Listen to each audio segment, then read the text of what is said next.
Felly fi wedi bod yn mynd yn hollol wyllt o gwmpas y siopau yn edrych am y trends newydd i gyd ar gyfer y tymor newydd. A'r un cyntaf fi'n mynd i drafod yw gwyn. Does dim jyst un eitem gwyn, fi'n sôn am yr holl wisg, felly o'r top i'r gwaelod.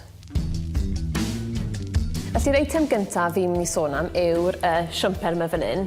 Mae hwn yn ddoi drend mewn un mewn gwirionedd achos mae fe'n wyn yn amlwg a mae fe'n ddefnydd eitha tennis so mae bron yn dryloiw. Be fi yn licio hefyd os chi'n dueddol o wisgo un lliw yw cymysgu fel gwead gwahanol. Fan hyn mae 'da fi shorts a mae rhain mae gwead eitha neis mewn rhyw fath o crochet yn nhw. A gan bod nhw bron yn hot pants, sy'n un bersonol yn gwisgo rhywbeth o dan.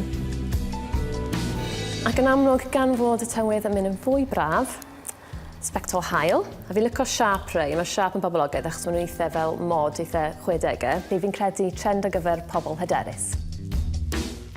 Y trend nesaf fi'n mynd i drafod yw du a gwyn, sef monochrome. Mae'n dod mewn bron bob blwyddyn mwy neu lai. Dyma'r gwisg fi wedi dewis heddi. Fi'n bersonol yn caru gwisgo polka dots. Mae hwnna'n eitha byr. Fi'n credu falle sy'n ni'n bach yn nerfus yn gwisgo fe. Fi wedi ffindo'r mwclis yma. Sy'n ni'n awgrymu i wisgo arian da'r trend yma. Well fi arian a air gyda'r trend yma. Sgidiau jelly.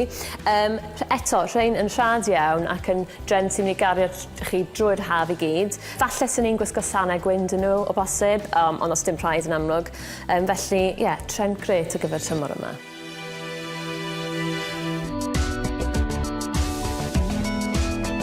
Mae yna un trend sydd ddim wir yn blendo mewn yn y siopau. Mae fe'n eitha amlwg a'r un yna yw neon.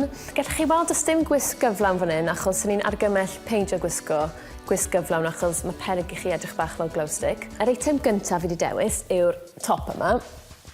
Felly mae'n top pink hyfryd a mae'n eitha byr. Felly sy'n ni'n awgrymu gwisgo fe gyda rhywbeth gwast uchel. A gan bod e'n eitha mentrus, sy'n ni'n awgrymu falle gwisgo trowsus a dim shorts. Mae'r wisg mor nuts yn barod o ran lliw, so fe denu bach gormod o sylw.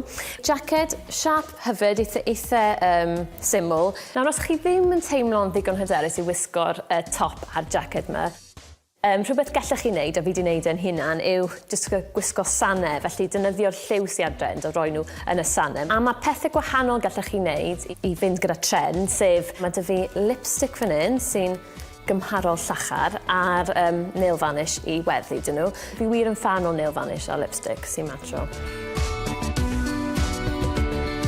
Mae'r trend yma'n eitha hyblyg o ran gallech chi naill llai wisgo neon o top i'r gwaelod neu dewis elfennau, felly fel fi sy'n ni'n bersonol siŵr o fod yn wisgo'r sanau a alle'r nail varnish hefyd, a mae lan i chi.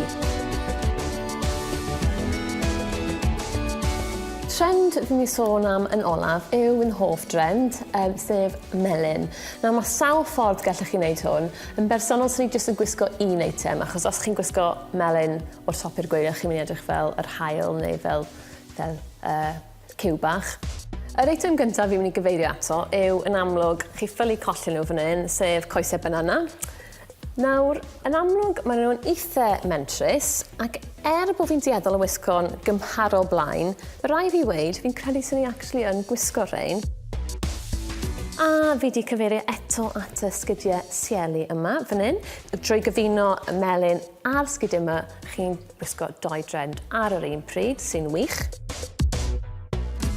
Felly dyna ni cwpl o drendiau fydd yn boblogaidd ar gyfer y tymor i ddod, gan gynnwys gwyn, monochrome, neon ac wrth gwrs coesau banana.